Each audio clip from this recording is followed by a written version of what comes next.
Vous m'avez mis la salle en émoi, là. Oh là là. Je me disais, est-ce que ça va tenir, ça va pas tenir? C'était un débat nucléaire. Je vais appeler mon équipe parce que on va continuer. Hein.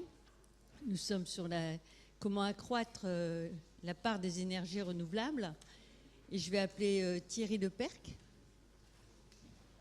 Laurent Blessonneau, pardon.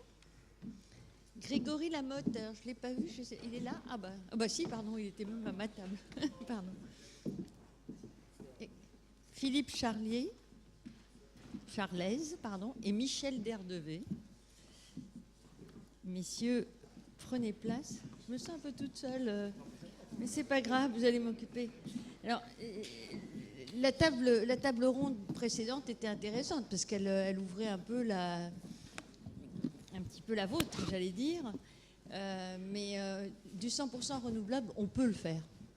Je vais parler de mon gouverneur, puisque la Californie a voté il y a très peu de temps le 100% renouvelable d'ici 2040. Donc c'est possible. Je pense que les territoires, encore une fois, démontrent que c'est possible et qu'on s'y prépare. Alors moi, j'avais envie de...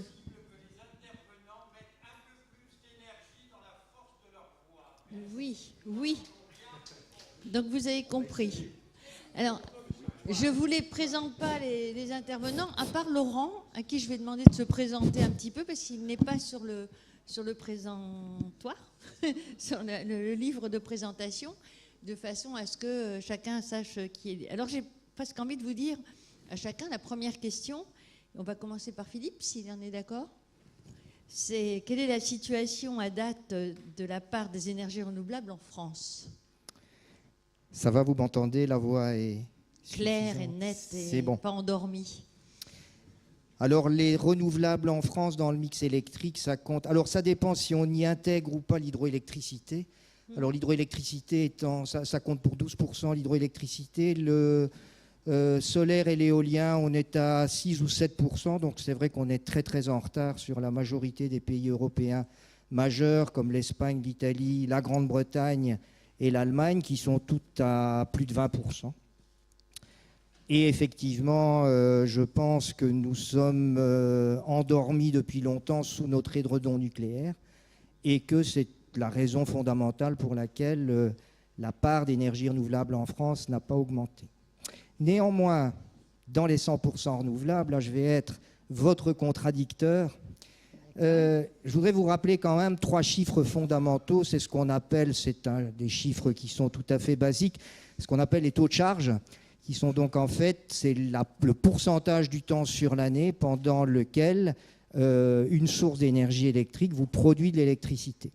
Et donc je vous rappelle que pour le nucléaire, dû à la maintenance, c'est environ 80%. L'éolien, c'est 20% et le solaire, c'est 10%. Donc ça vous montre, si je somme l'éolien et le solaire, que j'arrive, si ça se passe bien et qu'on a du vent et du soleil en même temps, en lissage sur l'année sans prendre en compte des intermittences où vous n'avez ni soleil ni vent, que vous pouvez arriver à peu près à une trentaine de pourcents de renouvelables dans le mix. Et donc, c'est un peu le chiffre que je vais mettre dans le débat. C'est peut-on réellement aller au-delà de 30% ? Et comment, en considérant ici le solaire et l'éolien qui sont les 2 principales sources, on peut évidemment y rajouter des sources d'énergie alternatives qui peuvent être de sources holomotrices, courant marin ou bien biogaz. Mais disons que globalement, je ne crois pas à un mix électrique où on va dépasser la quantité d'électricité produite, ce qui est fondamental, au-delà de 40%. Je m'érige également contre le fait qu'aujourd'hui, on parle souvent de production électrique en confondant le gigawatt et le térawattheure. Ce qui est important et que vous payez sur votre note d'électricité, c'est bien le kilowattheure, ce n'est pas du tout le kilowatt. Donc si je prends aujourd'hui l'Allemagne, on entend souvent l'Allemagne aujourd'hui à 50% de renouvelables, elle a 50% de puissance renouvelable, mais elle ne produit pas 50% de renouvelables, elle en produit entre 25 et 30%. Donc bien différencier la puissance et la production. Et en production, ces taux de charge qui sont de 10% pour le solaire et de 20% pour l'éolien, on les retrouve de façon absolument systématique et constante dans le temps, que vous soyez en Californie, que vous soyez en Russie ou que vous soyez en Chine ou en Allemagne. On retrouve réellement toujours ces taux de 20% pour l'éolien et 10% pour le solaire. Donc voilà, moi je crois réellement, et c'est déjà un très grand objectif, d'arriver à peu près 40% de renouvelables dans le mix électrique mondial. On en est loin aujourd'hui et c'est pour moi un premier pas qui serait déjà largement satisfaisant. Je savais bien qu'en vous donnant la parole en premier, j'allais animer l'échange qui allait suivre, et je vais passer la parole à Monsieur Lamotte. Oui, juste pour réagir, parce que c'est vrai que je ne suis pas du tout d'accord avec ce que vous venez de dire, mais pas du tout, parce que alors ça veut dire que l'ADEME sont des incompétents. Parce qu'effectivement, l'ADEME a sorti une étude extrêmement intéressante dans laquelle ils disent qu'on peut arriver jusqu'à 100% d'énergie renouvelable. Donc ils ne parlent pas d'être limité à 30%. Aujourd'hui, on est limité à 30%. Pourquoi ? Dans les îles. Parce qu'effectivement, il n'y a pas de gestion de la demande. Et comme il n'y a pas de gestion de la demande, on ne peut pas effectivement mettre trop d'énergie renouvelable, ça déstabiliserait les réseaux. Mais avec l'arrivée du digital et la synchronisation de la demande, on peut monter beaucoup plus haut. Par exemple, rien qu'en 2018, en France, nous, on a 9000 clients en France qui sont en autoconsommation. Quand vous dites le solaire produit 10%, c'est faux. Le solaire ne produit pas 10% du temps, le solaire produit tous les jours. Et nos clients, qui sont équipés avec des petites installations, couvrent 50 à 70% de leur facture d'énergie tous les ans. Donc ça veut dire qu'ils ne baissent pas uniquement de 10% la facture, mais de 50 à 70%. Donc ce qu'il faut simplement, ce que vous mélangez deux notions, la capacité d'énergie produite par un générateur, par exemple, il faut par exemple en termes d'une centrale nucléaire qui fait 1 giga, il faut installer 7 gigas d'éolien, ou entre 5 et 7 gigas d'éolien, ou 5 ou 7 gigas de solaire, mais il suffit d'en mettre plus. Et aujourd'hui, dans tous les pays du monde, on arrive avec l'EPR qui est à un prix, même si l'EPR tourne 8 000 heures par an, à 80%, comme vous dites, même quand on compte le temps de fonctionnement du solaire qui va fonctionner, effectivement, on va devoir en mettre plus, mais au final, même si on met plus de puissance installée, le prix du kilowattheure, et je suis d'accord avec vous, il faut comparer ce qui est comparable, c'est-à-dire combien ça coûtait à la fin de produire un kilowattheure, parce que quand on veut prendre sa douche, on n'a pas besoin de puissance, on a besoin d'énergie, on a besoin de kilowattheure.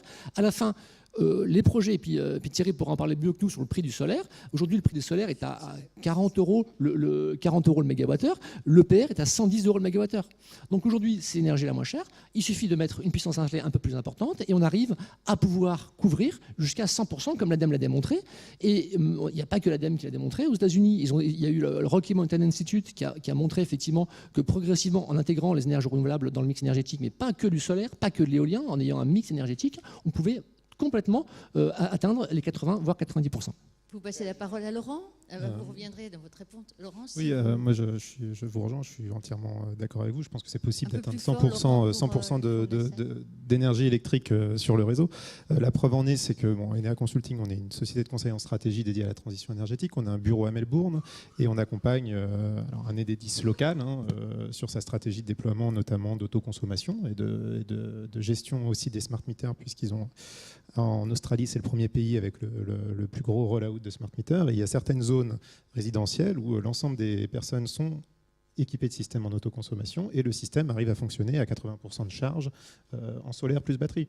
Donc il ne faut pas oublier, je pense, la spécificité des réseaux locaux et de la résilience des réseaux en fonction du territoire sur lequel on se trouve. Mais il est tout à fait possible de fonctionner à 80-90% de taux de charge de renouvelables et ça fonctionne déjà actuellement.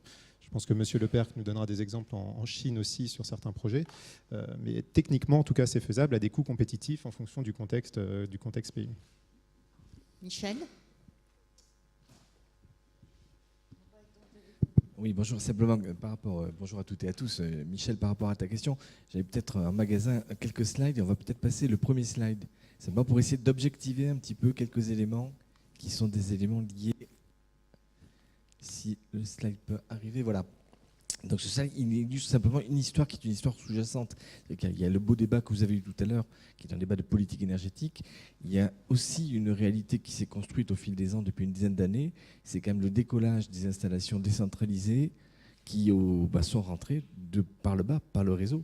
Il y a un jaillissement de cette production décentralisée qui n'était pas tellement, c'est vrai, anticipé, ni peut-être programmé, ni écrit dans les livres, mais pourtant qui s'est passé et qui fait que l'an dernier, en 2017, on a passé la barre de 23,7 gigawatts de production décentralisée installés et reliés au réseau de distribution. Et donc c'est un mot, une remarque, depuis le début de la matinée, on n'a jamais employé le mot, ou rarement le mot infrastructure ou réseau. Le développement des ENR, accélérer le développement des ENR, titre de cette table ronde, ne peut pas se faire si on n'a pas une vision consolidée du rôle des infrastructures dans leur fonction de solidarité. Ça me mène au deuxième slide, s'il vous plaît, que je vous ai amené aujourd'hui, qui est un slide pour expliquer en France comment ça fonctionne. Nous avons, et ce slide n'est pas dédié à Françoise Coutan, mais il pourrait l'être, puisqu'on voit bien que la région Aquitaine est leader en matière de production PV. Avec derrière, c'est vrai, la région Occitanie, ma région natale. Mais on voit bien que, et peut-être c'est la réaction de monsieur, tout à l'heure, de monsieur Xavier Bertrand, on voit bien que le Nord, lui, est très devant en matière d'éolien. Et donc on a des équilibres à l'intérieur de notre pays dans un fonctionnement de système. C'est aussi, le mot n'a pas été prononcé tout à l'heure, mais l'électricité, c'est un système, ça fonctionne, ça s'échange selon la météo, selon le coût, selon les opérateurs qui ont des moyens de production disponibles. Et on voit bien qu'il y a une logique de solidarité qui ne peut passer que par des échanges et des infrastructures. Et le dernier slide que j'ai amené, j'en ai pas d'autre, c'est le slide suivant qui vous montre les équilibres entre les régions françaises. Si vous pouvez juste le passer, c'est un slide avec des couleurs, voilà.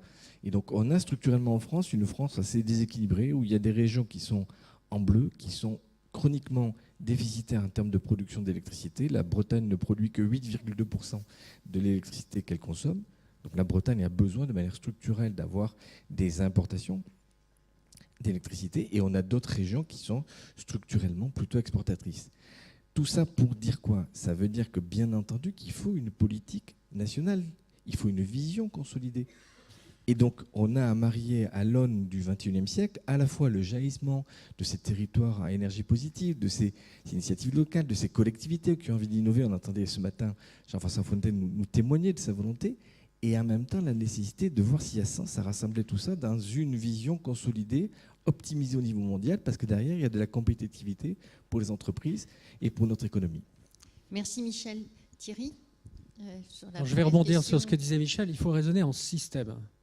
Je crois que le problème qu'on a jusqu'à présent, c'est qu'on voit les choses par petits bouts, etc. On ne voit pas le système. Et pas que le système électrique, le système énergétique, qui inclut la chaleur et les transports. Donc ça, si on n'a pas une vision de système, et système notamment, c'est quoi le système? C'est la garantie de l'approvisionnement.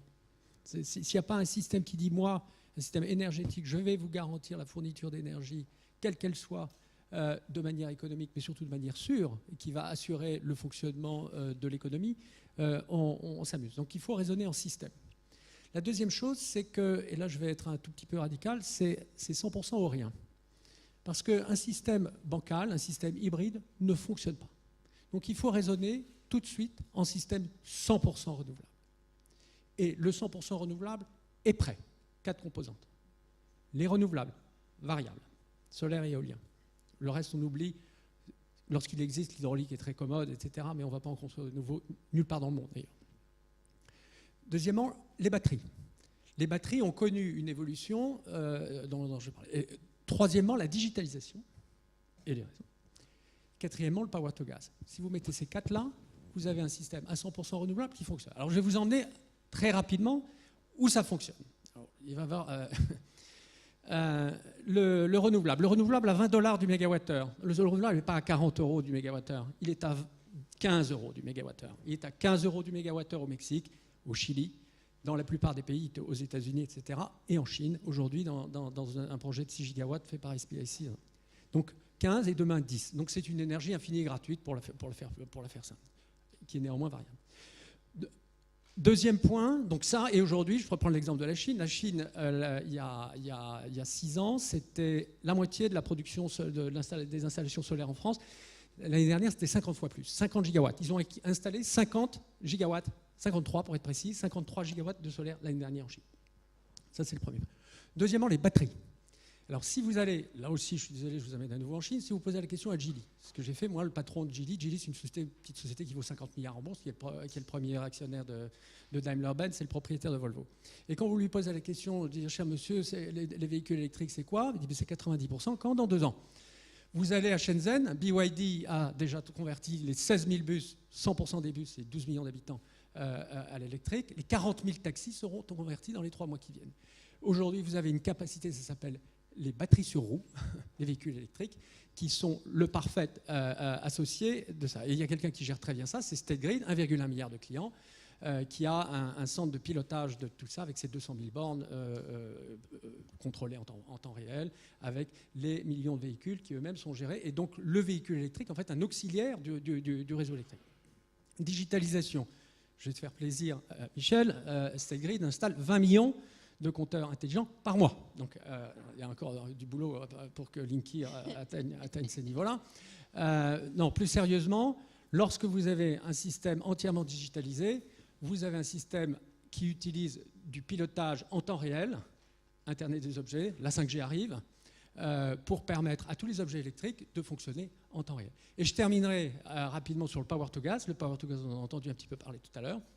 Si vous avez de l'électricité très abondante et pas chère, on l'a modélisé pour ce qui nous concerne, nous, sur le Chili, vous pouvez produire à horizon 5 ou 6 ans de l'électricité, du gaz, un gaz, là pour le coup, parce que le gaz qu'on va transporter dans les réseaux gaz, d'ailleurs, accessoirement, donc, tant mieux pour le GRDF, du gaz concurrentiel avec le GNL. Autrement dit, on peut décarboner à 100%, non pas en 2050, en 2026 ou en 2027, l'ensemble de la chaîne gaz et accessoirement sortir complètement des systèmes fossiles. Il y a juste un truc qu'il faut faire, c'est l'échelle.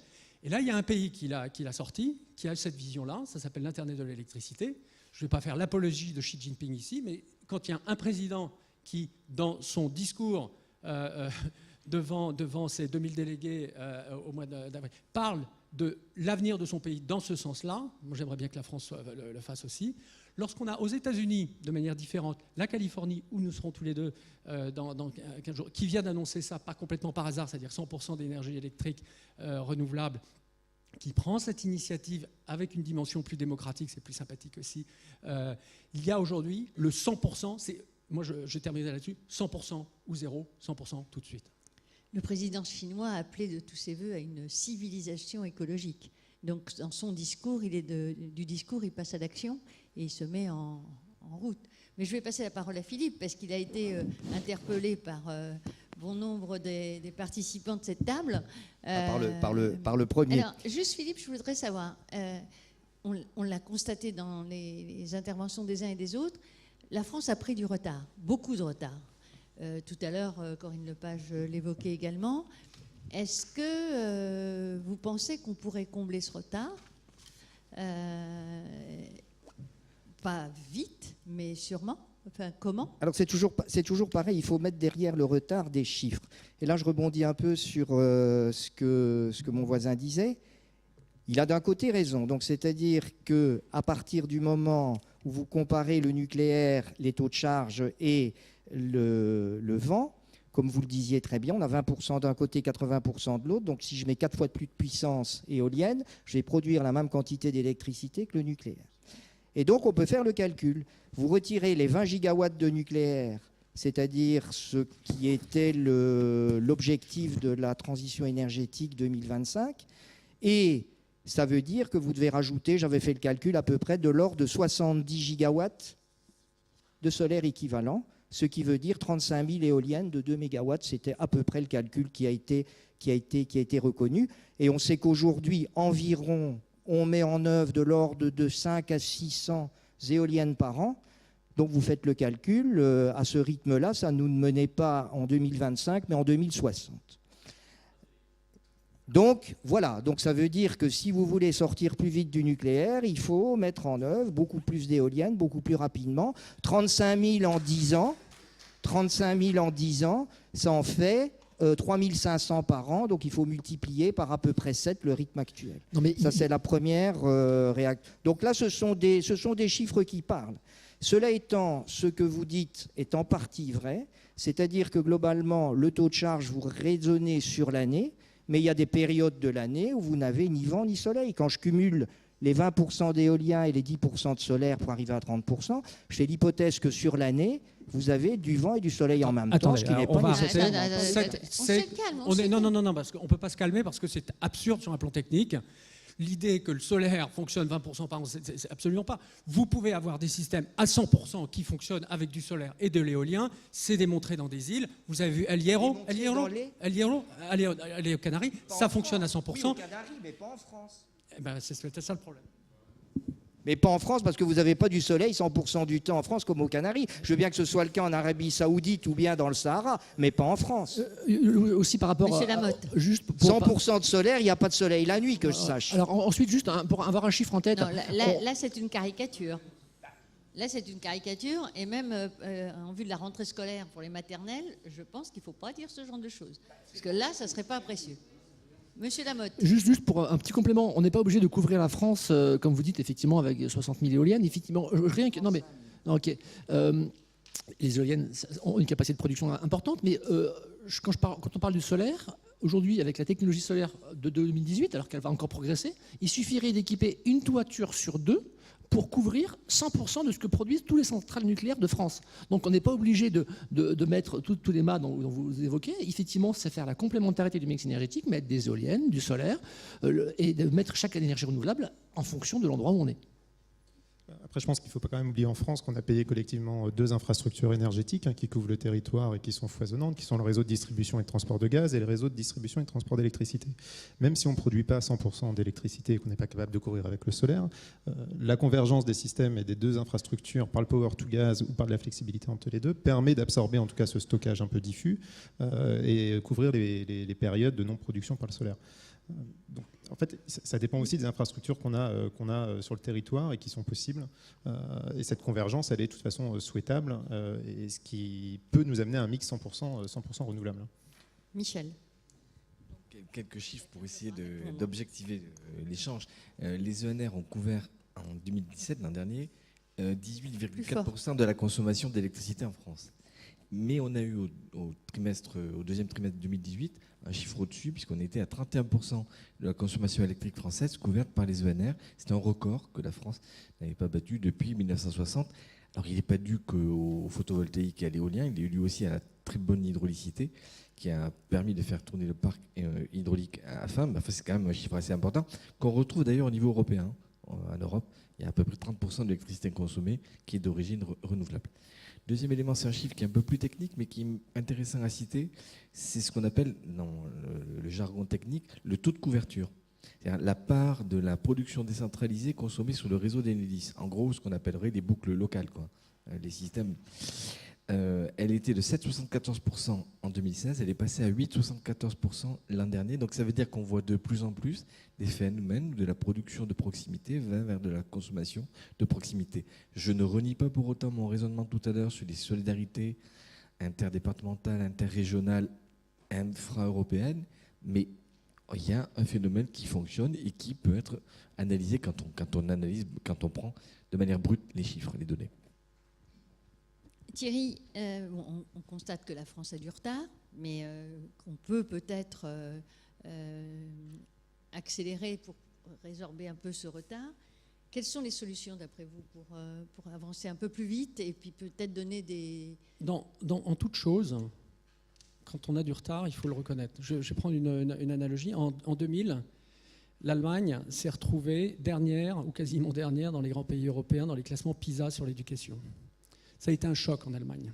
Il y a eu un PISA-choc. Il y a eu cette réalisation collective que l'Allemagne ne pouvait pas être en queue de classement. Et il y a eu un bouleversement pédagogique, ce n'est pas le sujet ici d'en parler, mais qui a mobilisé toute l'Allemagne, ce qui fait que 15 ans après, les courbes entre l'Allemagne et la France se sont croisées. L'Allemagne est aujourd'hui pratiquement au niveau les plus hauts et sur le plan éducatif, plus bas. En France, malheureusement, on n'a pas eu de PISA-choc. On devrait avoir un PISA-choc parce que les dernières révélations sur l'éducation sont du même niveau que celles de l'Allemagne en 2000. On a besoin d'un choc. On a besoin d'un choc de vérité. La vérité. Alors je sais que la mode est à la vérité n'est pas la vérité, etc. Et aujourd'hui, dans l'énergie, on est dans alternative facts, dans les faits alternatifs. On est aujourd'hui dans du mensonge. Nous nous voterons tous dans du mensonge. Et ce qui arrive aux pays qui vivent comme ça, c'est dramatique après, parce que derrière, lorsque la réalité s'impose, et cette réalité, elle est économique, stratégique, etc. Pour ce qui me concerne, moi, je passe mon temps en Chine, aux États-Unis, en Allemagne, avec les gouvernements, au Japon, avec tous les gouvernements. Je suis honnêtement catastrophé de voir notre incapacité en tant que Français, d'ailleurs le test malheureusement c'est qu'on est entre nous, de comprendre ce qui se passe. Alors Dieu merci, on a eu nos charmants visiteurs là, qui nous ont apporté quelques nouvelles d'Alliero, etc. Et ça donne une bouffée d'air. Mais je veux dire, on a besoin de ça. On a besoin de s'aérer, de comprendre ce qui se passe dans le monde et qui va à une allure. Donc moi, ce que j'aurais tendance à dire, il faut qu'on ait un choc. Je pense qu'on a commencé à en avoir un hier. Mais il faut un choc bien plus grave. Je pense qu'il faut que malheureusement, comme dans toute chose, si on n'est pas individuellement ou collectivement en difficulté grave, alors pas de fatale, parce que si on est en difficulté fatale, on ne peut pas rebondir, mais si on veut réagir, il faut qu'il y ait cette prise de conscience. Et tant qu'il y aura cette autosatisfaction, je vais prendre un sujet, le carbone. Savez-vous que la France, sur les 5 dernières années, est en queue de peloton sur les évolutions d'émissions de gaz à effet de serre? Le numéro 1 sur les grands pays, c'est la Grande-Bretagne, de très très loin, moins 25%. Le deuxième, les États-Unis, la Chine, moins 18%. Je parle en relatif au PIB. Les États-Unis, moins 12%, l'Allemagne, moins 7%, et la France, moins 5%. Alors certes, on a fait moins 5%, mais par rapport à la Grande-Bretagne, qui va dire à la France faire son pizza choc sur le CO2 en disant mais on est complètement à la ramasse parce qu'on n'a pas fait de renouvelable depuis 5 ans. On s'auto-congratule, on n'a rien fait. Et les chiffres que tu montrais, Michel, sont gentiment, parce que c'est des tendances, mais quand ils sont rapportés au total, sont absolument imperceptibles. On a aujourd'hui quelque chose, il nous faut un choc. Et moi, alors voilà, je lance ce truc qui est que les élus, que les territoires, que les entreprises, aujourd'hui, ouvrent les yeux, qu'on ait un choc, non pas pour s'auto-dévaloriser, parce que moi je crois fondamentalement au talent de la France, mais on n'avancera pas si on n'a pas ce choc, si on a cette réalité, cette réalisation que nous sommes effectivement aujourd'hui complètement largués, nonobstant tous les discours post-COP21, etc. Mais vous avez dit qu'hier, il y a déjà eu un petit choc, mais je pense que c'est lié aussi à une prise de conscience. Il faut aussi qu'on ait une prise de conscience dans la population. Elle avait commencé à se faire, mais elle n'a pas été jusqu'au bout, pour pouvoir aider justement à avancer vers des solutions qui donneraient une action concrète. Moi, l'Alliance des territoires, elle existe. L'Alliance des territoires pour coordonner ensemble, Michel évoquait les infrastructures tout à l'heure, mais on entend souvent, je suis désolée, je parle de Paris, mais les rues sont défoncées, le bitume ne tient pas, mais parce que quand il a été fait, on n'avait pas tenu compte des excès de chaleur que nous avons eus ces dernières années, et au fur et à mesure, ça va être de mal en pis, parce que ce n'est pas préparé dans cet état d'esprit. Tout ce que nous voyons mais qui touche directement les citoyens. Là, il y a une prise de conscience. Absolument. Moi, je crois que les territoires peuvent... Je vais prendre un exemple. La région Île-de-France a fait son programme 100% renouvelable. Bon, alors, il y a plein de limites, etc. Mais l'exercice est intéressant. La région PACA a fait la même chose. On a eu des discussions ici avec la région Nouvelle-Aquitaine pour qu'ils puissent faire la même chose.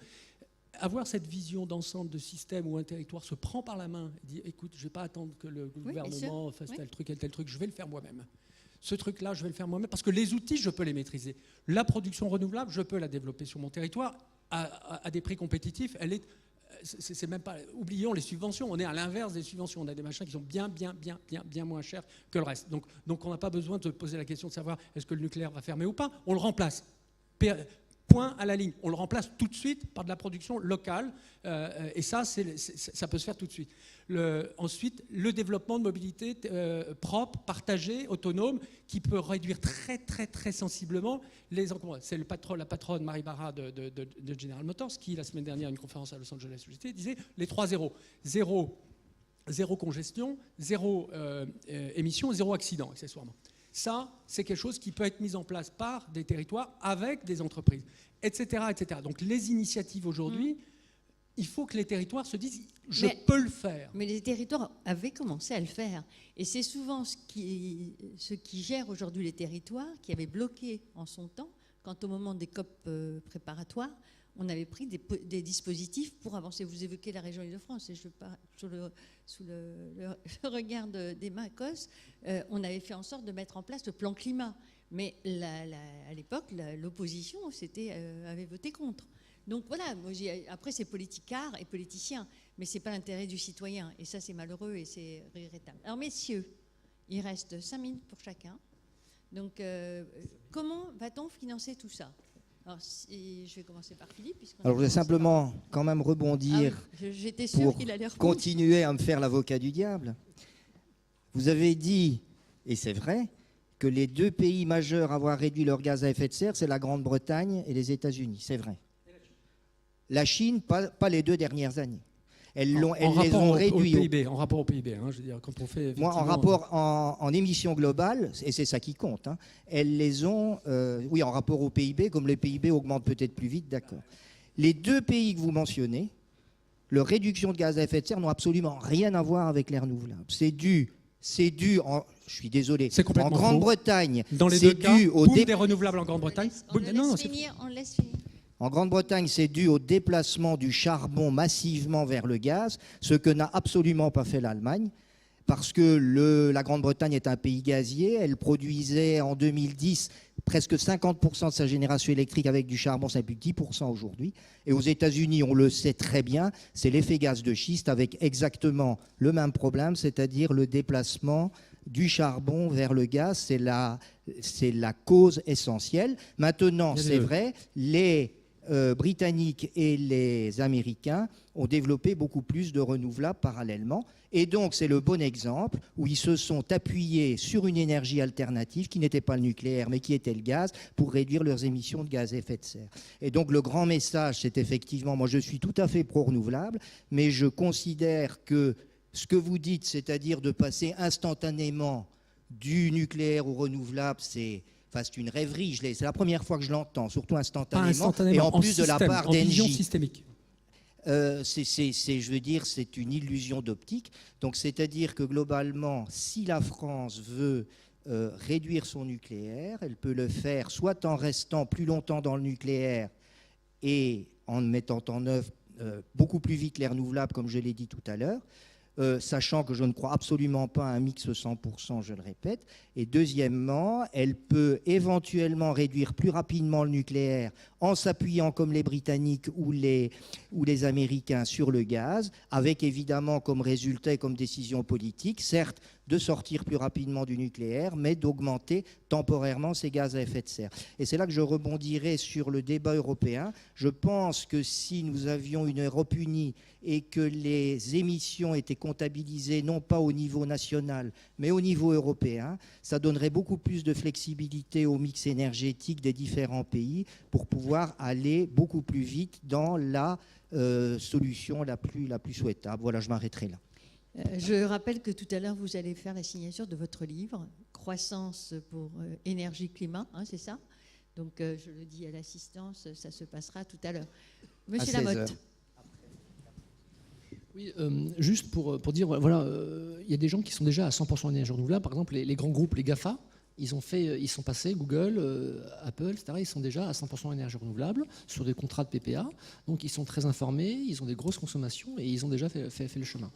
Ensuite, les opposants, effectivement, aux énergies renouvelables disent, oui, les énergies renouvelables vont mettre le bazar sur le réseau, ça va déstabiliser, on va avoir du blackout, et ils affichent un petit peu le drapeau rouge. Attention, la peur, attention, on va avoir des coupures. Aujourd'hui, ce qui se passe, c'est parce qu'ils disent qu'effectivement, on a besoin d'une production nucléaire qui va stabiliser et qu'on ne sait pas s'adapter à une variation de production. Aujourd'hui, le patron de RTE en Angleterre a dit mais je ne vois pas pourquoi la baseload serait plate. On peut faire une baseload liée sur les énergies.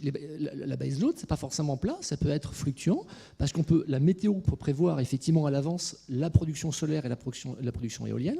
Donc on peut s'arranger pour effectivement compenser. Et donc d'un côté, on peut effectivement anticiper. De l'autre, les Allemands ont un problème, parce qu'ils ont mis effectivement beaucoup d'éolien, beaucoup de solaire. Ils ont mis 50 gigawatts de solaire, 50 gigawatts d'éolien. Et en fait, aujourd'hui, ce qui se passe, c'est qu'ils ont créé effectivement des pics de production d'énergie où parfois, sur les marchés européens, on arrive avec une énergie qui est à zéro, voire un prix négatif. Parce qu'en fait, ils ont mis un peu la charrue avant les bœufs, ils ont mis les énergies renouvelables avant de mettre la maîtrise de la consommation.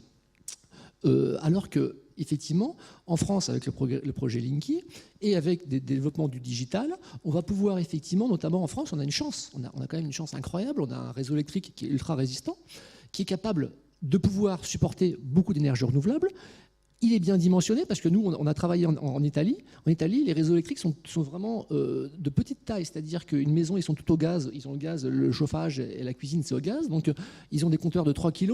Et quand il y a une voiture électrique pour se raccorder, ou quand ils ont mis des panneaux solaires pour injecter, ils sont un peu embêtés parce que les tuyaux ne sont pas assez gros. En France, nous, on a pendant des années râlé après le tout électrique de EDF avec ses cumulus, ses chauffages électriques, etc. Mais maintenant, pour intégrer les énergies renouvelables, c'est une sacrée chance parce que c'est dimensionné pour. Donc, il suffit de dire.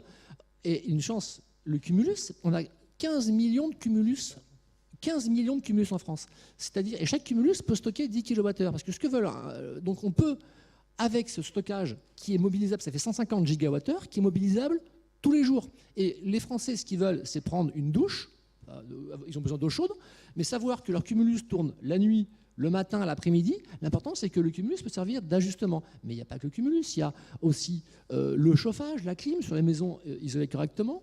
Il y a la partie la vaisselle, lave-linge, frigo, congélateur, qui sont facilement déplaçables parce qu'on a une bénédiction, on a une chance. C'est que ce que n'avait pas EDF il y a 40 ans ou 50 ans quand on a mis en place le plan nucléaire, c'est que maintenant on a le digital. Chaque maison est équipée d'une box Internet. Donc il est parfaitement possible de synchroniser cette consommation sans toucher le niveau de confort des Français, de manière à ce que cette énergie renouvelable qui va débouler, effectivement, des jours on en produira plus que d'autres, mais effectivement, on a démontré, nous, concrètement avec 9000 Français, qu'on pouvait les accommoder d'une fluctuation de la production à condition de piloter avec les objets connectés les consommateurs, de manière à ce qu'effectivement on puisse suivre l'offre et la demande pour pouvoir baisser les frais de réseau, parce qu'effectivement, quand on est capable de piloter la charge des consommateurs, on est capable de réduire la pointe, et c'est ça qui coûte cher aux gens qui gèrent les réseaux, parce que comme le réseau a été dimensionné pour la période de pointe, et que la période de pointe, ça représente quelques heures par an, et ben, tout le reste de l'année, c'est un petit peu comme si on avait dimensionné des TGV pour qu'on parte tous en vacances dans le même TGV. Donc, c'est-à-dire qu'à partir du moment où on sait étaler un peu le départ en vacances, eh ben, on a besoin de moins gros TGV, et donc on a moins de frais pour tout le monde, pour la collectivité. Donc je pense qu'on a une vraie chance que les énergies renouvelables atteignent des prix qui sont très très très bas, inimaginables. On a la chance que le digital soit mature et qu'on ait des systèmes qui soient capables de le piloter. Et on a aussi cette formidable envie qu'ont les Français de pouvoir produire localement leur énergie et de travailler sur une notion qui est très importante, c'est la notion de résilience des territoires, parce qu'à partir du moment où on va commencer à produire de manière répartie sur chaque territoire, chaque région, chaque bâtiment, et ben demain, les attentats terroristes, les catastrophes naturelles pourront abattre des pylônes, pourront abattre des centrales nucléaires, et ben le territoire sera capable de faire tourner ses écoles, faire tourner ses entreprises, faire tourner ses hôpitaux, sans avoir besoin d'une production centralisée qui est fragile et qui est le tendon d'Achille de la France. Merci beaucoup. Laurent ? Oui, je pense que pour rejoindre ce que disait Mme Lepage tout à l'heure, je pense qu'on a un problème en France, c'est l'objectivation des coûts. Enedis avait estimé les coûts de renforcement du réseau pour intégrer le renouvelable à 3 à 15 euros par mégawattheure. 3 à 15 euros par mégawattheure. Si on prend les coûts même à 40 euros du solaire et qu'on les stack et qu'on compare ça au prix du nouveau EPR et du nucléaire, on a besoin d'objectiver les coûts de raccordement sur des infrastructures existantes qui ont déjà été amorties et qui permettent d'atteindre des taux de pénétration de renouvelables qui sont assez importants.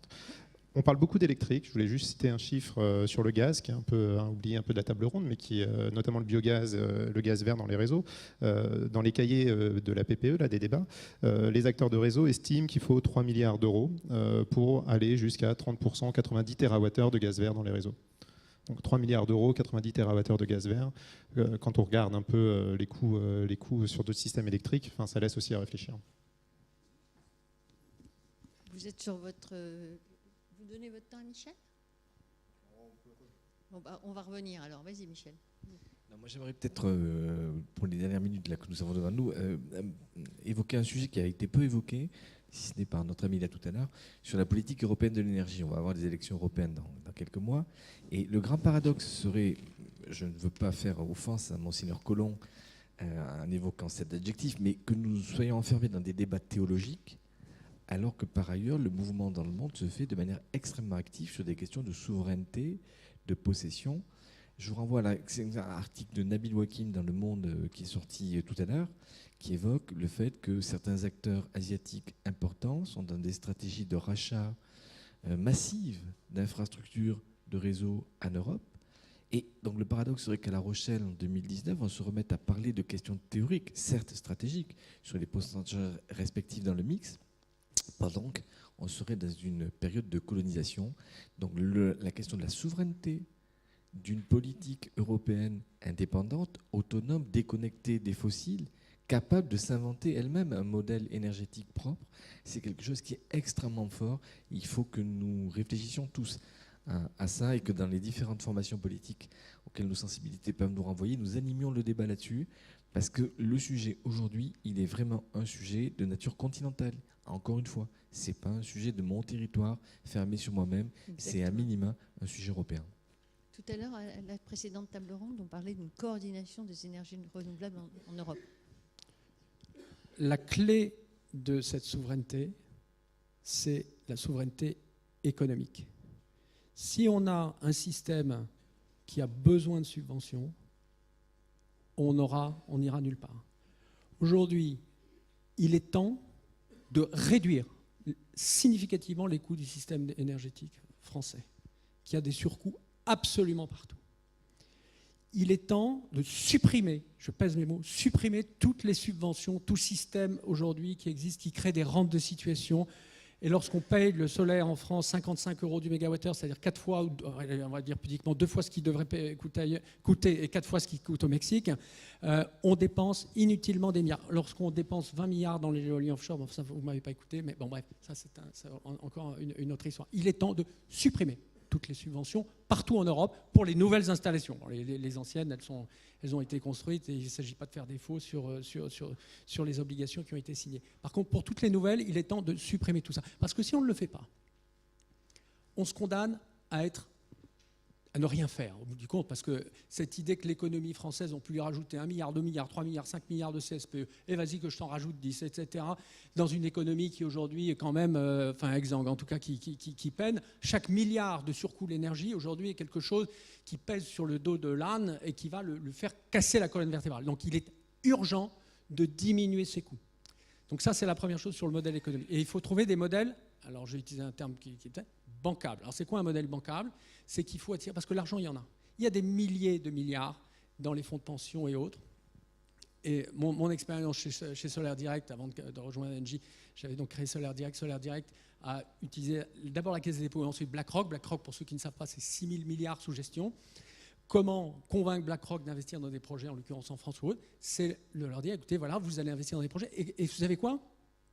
Ils ont des exigences en termes de retour sur investissement qui sont très faibles. Donc c'est du capital non seulement très abondant, mais très bon marché, pour autant bien sûr qu'on le mette dans des choses peu risquées. Donc si on arrive à construire, et là encore c'est au niveau des territoires à construire tout ça, sous des modèles de type concessionnel. Pourquoi? Si on a des concessions par exemple de réseaux de chaleur et d'électricité locale, un peu façon Stadtwerke, etc., qui donnent de la garantie de cash flow durable à des investisseurs, on a des modèles à trouver. Aujourd'hui ces modèles, ils existent partout, ils sont en train de se construire avec cette remunicipalisation et c'est aux collectivités, aux territoires, avec ces institutions financières, avec les opérateurs énergétiques, d'inventer ces modèles et d'attirer ces capitaux français ou internationaux qui demandent qu'à s'investir dans des infrastructures. Les infrastructures aujourd'hui, pour financer des infrastructures non économiques, de subventionner, il n'y a plus d'argent pour ça. À l'inverse, il y a un argent illimité pour s'investir dans des infrastructures économiques. Donc, ayons un raisonnement qui construise d'abord l'autonomie économique de chacun de ces projets. Et à ce moment-là, l'argent suivra. Merci. Il reste à peu près 10 minutes, 2 minutes chacun pour votre conclusion. Juste chacun. pour... Vous voulez rebondir sur... oui, juste ce que vient de dire Thierry, effectivement. Ok, effectivement, supprimer les subventions aux énergies renouvelables, maintenant qu'on a la bonne nouvelle d'apprendre que les énergies renouvelables sont compétitives, elles sont largement compétitives. Mais par contre, moi je mettrais un petit bémol quand même, il faudrait aussi qu'on travaille aussi sur la réglementation de l'énergie, parce qu'effectivement le prix de l'énergie n'est pas un prix économique, c'est un prix politique. Effectivement, il y a des grosses contraintes aujourd'hui. La production centralisée est subventionnée de manière abusive. Et donc l'idée, c'est de dire, parce qu'effectivement, quand une centrale nucléaire produit à 300 km du point de consommation, eh ben, on paye tous, nous, le transport, alors que quand il y a une centrale éolienne ou photovoltaïque dans un village qui va juste acheminer l'énergie à côté, eh ben, elle va payer pour la centrale nucléaire qui va acheminer sur 300 km. Donc aujourd'hui, c'est le timbre-poste, le fameux sujet. Donc aujourd'hui, on en souffre de ça. Cher Monsieur Carinco. Exactement, ça a été conçu pour le nucléaire, mais ok pour enlever les subventions aux énergies renouvelables, à condition qu'on modifie en même temps la réglementation pour supprimer cette concurrence déloyale de la production centralisée. Et je résume aussi, ce n'est pas un table ronde sur le nucléaire, mais aujourd'hui, les centrales nucléaires ne sont pas assurées. Alors effectivement, ok, très bien, elles sont assurées à des montants ridicules. Elles sont assurées à des montants de 500 à 600 millions d'euros, alors qu'un préjudice comme Hinkley Point, enfin comme Fukushima, c'est 600 milliards, 1000 milliards. Donc on peut dire que c'est nous, contribuables français, qui payons l'assurance du nucléaire. Et ben, pourquoi ce qui est donné au nucléaire n'est pas donné aux énergies renouvelables?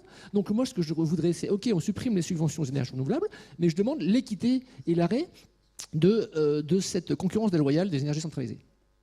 Merci. Monsieur Non, Chavis. simplement un mot sur le stockage, parce que j'en ai pas parlé.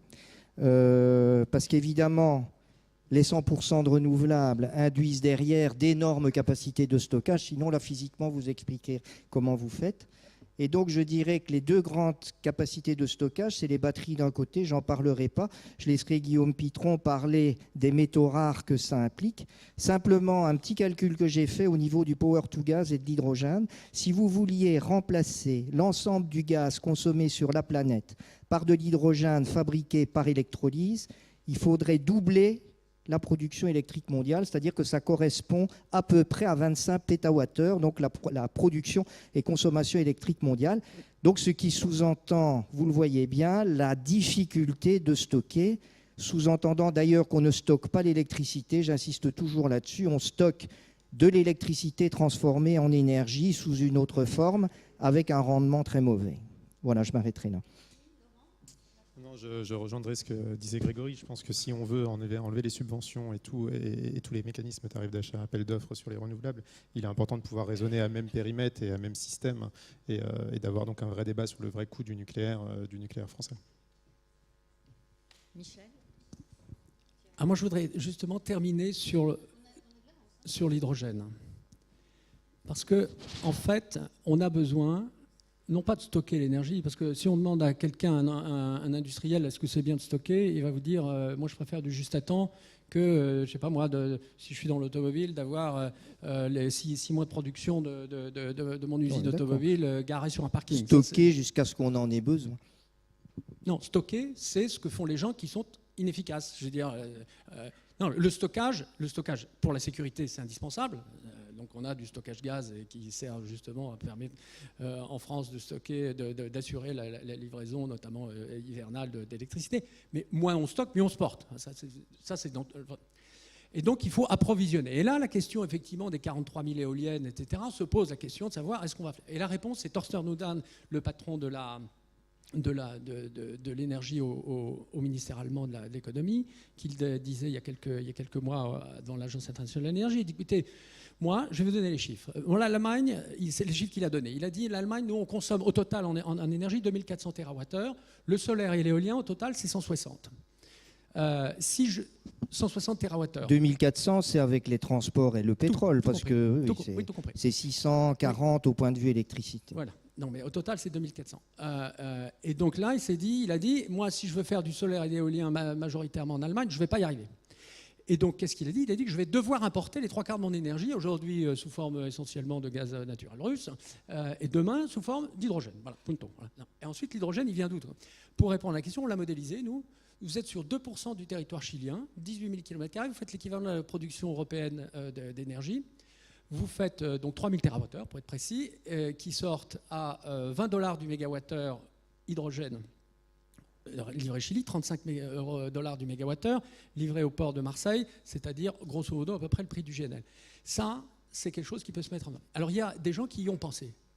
C'est le Premier ministre d'Australie du Sud qui a fait, il a fait un document que je vous invite à aller regarder.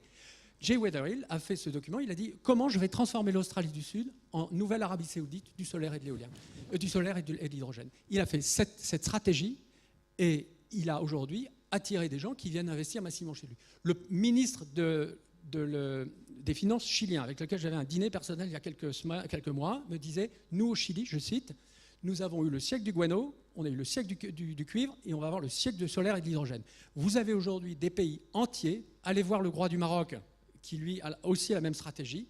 Et quand on lui a dit qu'à Fos-Tonquin, un des terminaux qu'on a à Marseille, on pourrait accueillir du gaz naturel, en l'occurrence de l'hydrogène marocain à la place du gaz naturel algérien, ça lui fait très plaisir. Il y a aujourd'hui quelque chose qui se met en place à très très grande échelle. C'est une bataille où nous, en France, ne sommes pas les derniers. Nous avons au CEA une technologie, nous avons 100 personnes dans la recherche, etc. Je vais citer Florence Lambert, mon amie Florence Lambert, patronne du CEA Liten, qui disait « Nous avons de l'avance, simplement l'avance que nous avons a fondu sur la chinoise, elle a fondu de moitié en 12 mois. Nous avons aujourd'hui quelque chose à faire. Et s'il y a une mobilisation positive à faire plutôt que de faire, disons que la France, pourquoi pas, soit le pionnier qu'elle a été sur l'hydrogène, le pionnier qu'elle a été sur le gaz naturel liquéfié, et Gaz de France en a été un pionnier, le pionnier sur le nucléaire, et qu'elle doit être avec fierté. Pour ce qui me concerne, c'est mon grand-père qui a fait le rapport Cabanis-Horowitz, qui était à la base du programme nucléaire français en 67. Donc je pense qu'on a des bons gènes. Maintenant, il faut penser à l'échelle et surtout regarder devant. Et moi, si j'ai une recommandation à faire, pensons hydrogène, très très grande échelle, produit en France ou ailleurs, avec une chaîne industrielle qu'on peut développer, nous, en France, et pourquoi pas créer des emplois. Michel, tu prends le micro ? Non, juste simplement, mais je veux revenir, vous allez dire que c'est une manie, mais sur le fait que la très bonne idée de Thierry, bien sûr qu'elle peut se communautariser, bien sûr que ça peut être un programme européen de recherche. La présidence autrichienne lance dans 10 jours, dans 15 jours, un grand programme hydrogène, et auquel on est parti, etc. Donc l'hydrogène au niveau communautaire est en marche. Et au-delà, on voit bien qu'il y a plein de sujets liés au sujet des ENR, des réseaux, des infrastructures qu'il faut embarquer au niveau communautaire. La recherche sur le stockage, ce n'est pas chaque pays européen, vu l'état de ses finances, ce n'est pas les opérateurs énergétiques qui sont parfois dans des situations de fragilité au niveau de leur bilan, qui peuvent se payer des programmes dédiés. Ça se fait à 27 ou ça ne se fait pas. Donc je veux dire stockage, mobilité, comptage intelligent. Il y a un certain nombre de grands projets qu'il faut mettre dans la balance des débats politiques à venir sur l'Europe. L'Europe de l'énergie, elle peut avancer, quel que soit, pour reprendre la formule de Freud, le narcissisme des petites différences des différents États. Bravo, belle conclusion. Ouais, je voulais simplement une minute. Simplement signaler, parce que vous avez mentionné l'hydrogène et l'Australie, que l'Australie a aussi un gros programme hydrogène pour fournir de l'hydrogène au Japon, mais celui-là, il est fabriqué à partir du reformage du méthane. C'est une idée saugrenue de Kawasaki avec du stock. À partir, non, c'est même pas du méthane, c'est du charbon. Lignite, absolument, non, même lignite d'ailleurs, avec du stockage du CO2, qui est une idée aussi saugrenue, de la liquéfaction de l'hydrogène qui est une idée saugrenue. Mais l'avantage de ce projet, c'est qu'il a fait germer les choses dans l'esprit. C'est un projet avec Mitsubishi, Messieurs, donc merci. là, ça devient de l'hydrogène belge. Merci pour cette table ronde. Je crois qu'on peut les applaudir parce que le débat a été de bonne tenue. Et vous dire à très bientôt.